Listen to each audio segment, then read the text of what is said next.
Hola, buenas tardes. Mi nombre es Joana Caterina Bermúdez, estudiante de Ingeniería Industrial de SEAD Centro El Bordo, Cauca.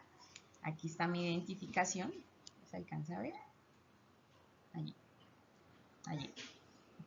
Bueno, el día de hoy vamos a conocer los conceptos fundamentales de la física electrónica, pero antes es importante conocer por qué es importante la física electrónica. Resulta que la física electrónica está presente en muchas partes de nuestra vida. Entonces, estudia y emplea sistemas cuyo funcionamiento se basan en la conducción y control del flujo microscópico de los electrones u otras partículas cargadas eléctricamente. Esto se puede ver en las máquinas eléctricas, en los controles, en la electrónica, en las comunicaciones y los instrumentos pues, que utilizamos normalmente hoy en día. Vamos a empezar.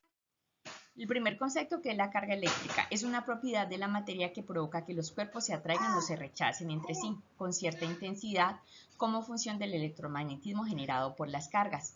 Esta es una fuerza que está vinculada generalmente a la naturaleza, entonces no solamente la vamos a ver en los circuitos electrónicos, sino en los rayos, en el electromagnetismo de las partículas. Tiene una ley, que es la ley del Columbo, donde F es igual a K multiplicado por Q sub 1 por Q sub 2 dividido entre R a la 2. F es la fuerza con que se accionan las cargas, la K es la constante de la proporcionalidad de Columbo, Q sub 1 y Q sub 2 pues es la cantidad de cargas expresadas en columbos y R elevado al cuadrado es la distancia de separación entre el centro de una carga y el centro de otra. Entonces así nos podemos dar cuenta de cómo se mide una carga eléctrica. La diferencia de potencia. Aquí se refiere al trabajo realizado por el campo eléctrico sobre la unidad de carga positiva para desplazarse desde A hasta B.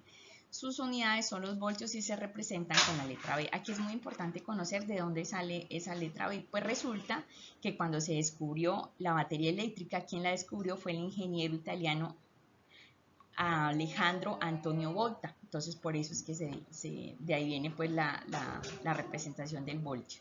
Su fórmula es B sub A menos B sub B es igual a T sub AB dividido entre Q sub 0. Eso significa que A menos B sub B es la diferencia de potencia entre un punto A y un punto B. T sub AB es el trabajo para transportar la carga desde el punto 0 entre dichos puntos y Q sub 0 pues es la unidad positiva de la carga.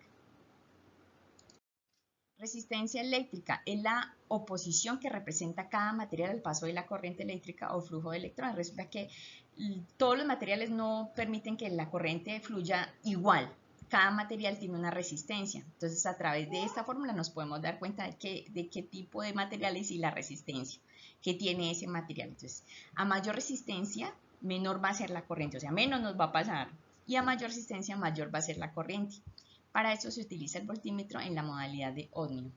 Aquí está la parte de la fórmula para poder conocer la resistencia eléctrica. Entonces, R sub R es igual a resistencia en caliente, que es igual a R sub 0, que es la resistencia elevada a 20 grados centígrados, multiplicado por la constante 1 más el coeficiente de temperatura por la elevación de la temperatura en grados centígrados.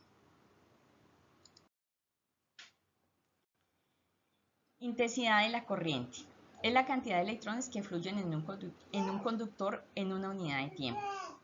En el sistema internacional de unidades, la fórmula significa I es igual a B dividido entre R. I está haciendo referencia a la intensidad en amperios.